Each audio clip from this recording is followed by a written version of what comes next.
Good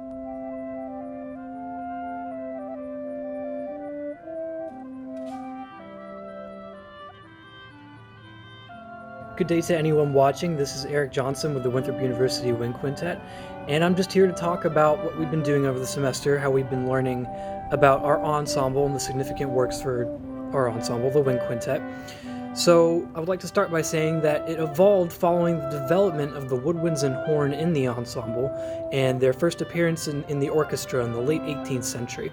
So the clarinet was actually the last to join and be integrated into the wind quintet, first seen in scores at around 1780, but the instrument itself was not fully developed until the 19th century, and within the first 50 years, somewhere in there, the clarinet was fully developed. And at this time, composers generally preferred the voice or the sound of like instruments in a group or a homophonic group, such as a string quartet, a group of strings, a group of woodwind-like instruments such as shawms, perhaps. When interest was added in the color of sound produced by the wind quintet, composers preferred the sound of double reeds. And for the most part, wind instruments were used to simply double vocal parts until the instruments had added enough keys to them to change notes to play more technical passages. Now, England, Italy, and Germany were the first countries to develop chamber music in the royal courts. The woodwind sounds were considered thin and aggressive, so strings or piano were often paired with woodwinds to smooth and blend the sounds. While a string quartet sound was considered smooth, the group of woodwinds was considered to have no blend at all. Mozart and Beethoven both used strings or piano with woodwinds to calm the woodwind sounds.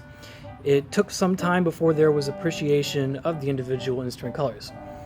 The first composer to write for the standard wind quintet was Giovanni Gambini, who wrote 3 quintets from 1797 to 1802. Franz Danzi, a member of the Mannheim Court Orchestra, added 9 quintets to the repertoire from 1821 to 1824.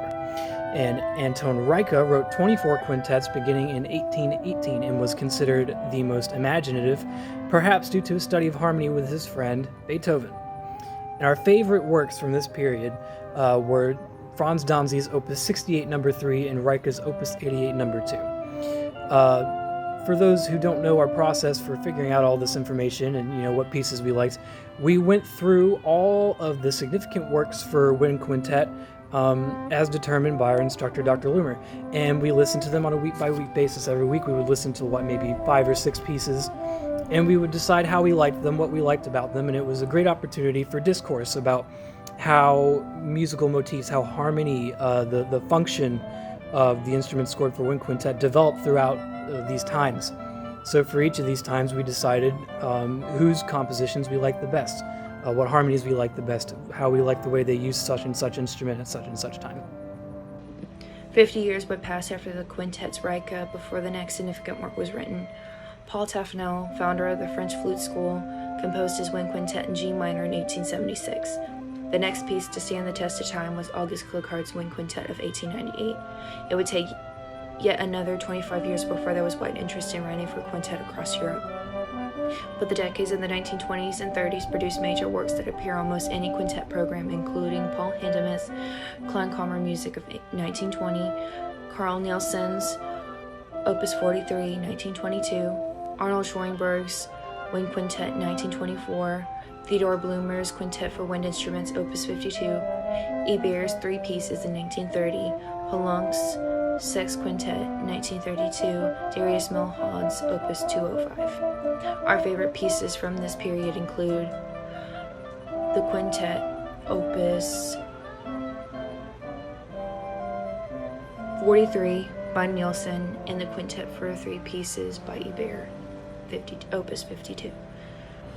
Most of our standard literature was composed by European composers during the 1940s and 50s, and many of them had one thing in common. They studied with Nadia Boulanger. Boulanger was a French composer, organist, and teacher. She taught in Paris and was a friend and supporter of Igor Stravinsky. During World War I, U.S. General John J. Pershing instigated the formation of the American Conservatory of Fontainebleau to increase the quality of U.S. military bands. This gave Americans a chance to study with Boulanger while stationed in France. During World War II, she spent time in the U.S. teaching at Harvard, Juilliard, Peabody, and Southern California. She was also one of the first women to conduct the Boston Symphony, New York Philharmonic, and the Philadelphia Orchestra.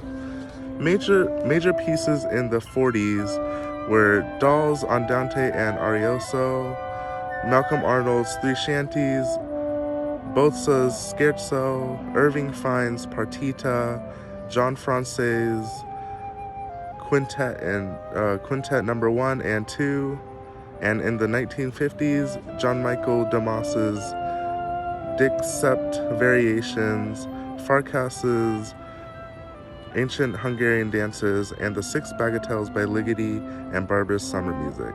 Our favorites were the Six Bagatelles and Three Shanties. Thank you. Hello there. I'm Andrew Gossett, a sophomore sport management major and music minor, as well as the bassoonist in the group, and I'm going to wrap up our brief history of the Woodwind Quintet. Fewer quintet pieces were written during the last half of the 20th century, but the quality did not suffer one bit. The 1960s included Alvin Etler's Concerto for Woodwind Quintet and Orchestra, and Donald Martino's Concerto for Wind Quintet. The 1970s produced John Harbison's Quintet for Winds as well. The 1980s included Paquito de Rivera's Eras Tropicales and David Maslanka's Quintet for Winds, which there were 3 of them.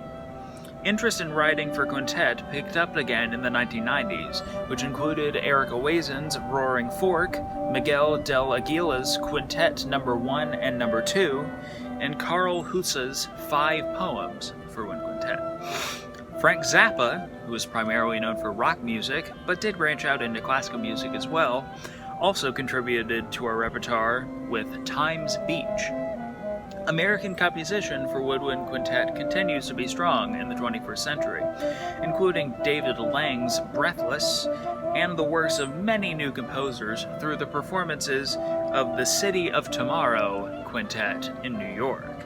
The most significant composer for quintet at this time is flutist Valerie Coleman, whose pieces so far included Afro-Cuban Concerto, Red Clay and Mississippi Delta, Speech and Canzone, Suite Portraits of Josephine, Zigane, and Umoja. Favorite pieces of ours included Eras Tropicales by de Rivera, certain movements of Maslanka's work, Roaring Fork, and multiple pieces of Coleman's work.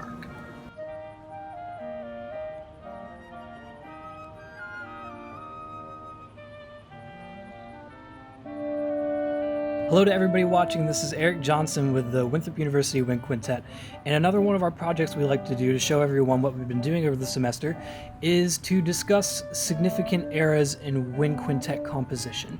So every one of us as members has been assigned a period of time and a composer associated with that period of time to discuss the development of a significant work in wind quintet repertoire. So mine is on Jacques Ibert, and he was active in the years after the World War, so he's a rather contemporary composer who studied harmony with André Guédalger and Paul Vidal in 1912 and 1913, respectively. After World War I, which forced Ibert to work as a nurse, he went right back into composing. Starting in 1924, he wrote a lot of small incidental works for theater productions, and it was in one of these projects that the material that he used for his popular wind quintet piece, Trois Pieces Breves, or 3 short pieces, came to be. He took 3 of his favorite themes from the score he wrote for the 5-act comedy The Beaux Stratagem by Irish author George Farquhar to stand alone as a work for wind quintet. And the reason why the music was scored for wind quintet was purely coincidental. It just fit the small budget and size of the playhouse to which Ibert was employed. And the first movement, with a style marking of allegro, is built around a light and playful oboe melody, whereas the second, in an andante style, features the flute and clarinet in a pensive, resolute and slow texture, joined by the other instruments only in the end to cadence and finish out the movement with a harmonious lull. The third movement is announced by a reveille of an alert and anxious quality from the upper instruments, namely the flute. Eventually, the accompaniment gains a light fluttering quality as the style marking reads allegro scherzando. The anxious quality of the reveille is completely resolved at this point as the piece finishes in a consonant fashion. Eric Owazen's Roaring Fork is a 3-movement work commissioned for the Borealis Woodwind Quintet and was premiered in 1993. It was inspired by beautiful scenery around the Roaring Fork River in Aspen, Colorado. In Dr. Uezen's words, the piece is a celebration of nature. The first movement captures the energy of the rushing rapids. The mystery of the delicate columbine flowers is portrayed in the second movement.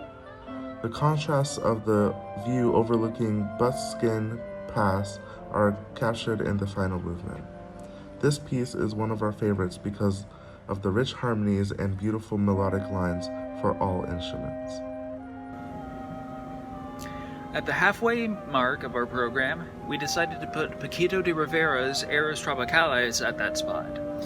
De Rivera was born in Cuba but sought asylum in the US and is primarily known as a jazz artist, with a jazz quintet and a big band who have been quite popular.